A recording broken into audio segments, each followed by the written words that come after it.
প্রথমবার সিরাজগঞ্জ সদর থানার বাইরে যাচ্ছি। এটা ছিল এনায়েতপুর। ভিডিওটা দেখলেই বুঝতে পারবেন। আসসালামু আলাইকুম, কেমন আছেন সবাই? অনেকে বলতে পারেন যে এই প্রথমবার আমি অন্য জেলায় গিয়েছি, কিন্তু সিরাজগঞ্জ সদর থানার বাইরে আমার ওইভাবে যাওয়া হয় নাই কখনো। এটা ছিল এনায়েতপুর। আপনারা আমার ভিডিওটা দেখলেই বুঝতে পারবেন যে আমি কতটা খুশি ছিলাম। আর ওই দিনের ওয়েদারটা এত সুন্দর ছিল, মাশাআল্লাহ। আর ওয়েদারের সাথে তো আমার বোরকাটা অনেক সুন্দর যাচ্ছিল। এই রাস্তাটা অনেক সুন্দর, তো ভাবলাম যে এখানে কয়েকটা ভিডিও করে নেই। রাস্তার পরিবেশটা দেখলেই বুঝতে পারবেন যে কত সুন্দর। আমি শিওর জানি না এই রাস্তাটা কোথায়। বেলকুচি মসজিদেও গিয়েছিলাম, গোলাম মামার হোটেলে গিয়েছিলাম, এনায়েতপুর বেড়িবাঁধে গিয়েছিলাম, দেন খাজা ইউনুস হসপিটালেও গিয়েছিলাম। আমার তো বেশ ভালো লাগতেছিল ওই জায়গা। আর আমার এই জিনিসটা খুবই ভালো লাগে। আমি মানে যদি একটু বের হই কোথাও, ওই দিন ওয়েদারটা অনেক সুন্দর থাকে আর বৃষ্টিময় মানে মেঘলাময় আকাশ থাকে। আর এই জায়গায় যদি আমি অন্যদিন আসতাম রোদের দিনে, একটুও ভালো লাগতো না, অনেক রোদ থাকতো, ভালো লাগতো না। এমনি বৃষ্টি হচ্ছে তারপরে ভালো লাগতেছিল।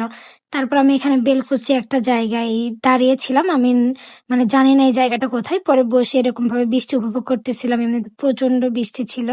আর আমাদের গোলাম হোটেলে যাইতে যাইতে অনেক দেরি হয়ে গিয়েছিল। ভাবছিলাম যে ওখানে গিয়ে আমি ওনাদের চিংড়ি ভুনার ভিডিওটা করব, কারণ আমার ওই ভিডিওটা অনেক ভালো লাগে। তো প্রথমে আমি এখানে গোলাম হোটেলে আসলাম, যেহেতু দুপুর হয়ে গেছে, ভাবলাম খাওয়া দাওয়া করে অন্য জায়গায় যাই। এখানে এসে দেখি যে রান্না বান্নার কাজ হয়েছে কিছুটা, আরো অনেকটা করতেছে। তারপর এখানে আমি খাবার নিয়ে নিই। আমি তো বেশ মজা করে খাচ্ছিলাম। আমি এর আগের ভিডিওতে আপনাদেরকে বলেছি আমার চিংড়ি ভুনাটা সবচেয়ে বেশি ভালো লাগছে।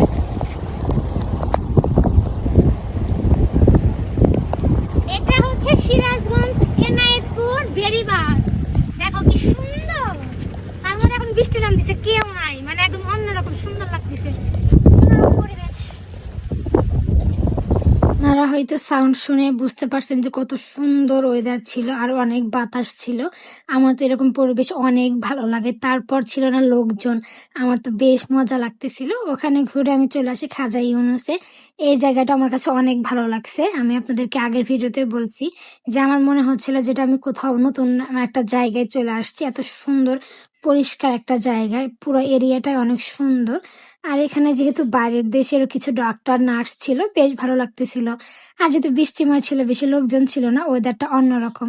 এটা শেষ করে আমি চলে আসি বেলকুচিতে এই 30 কোটি টাকার মসজিদ দেখার জন্য। আমি তো প্রথমে ভাবছি এই মসজিদটা 3 কোটি টাকা, দেন বাসায় এসে যখন আমি সার্চ করে দেখি, তখন তো আমি একদম অবাক হয়ে যাই।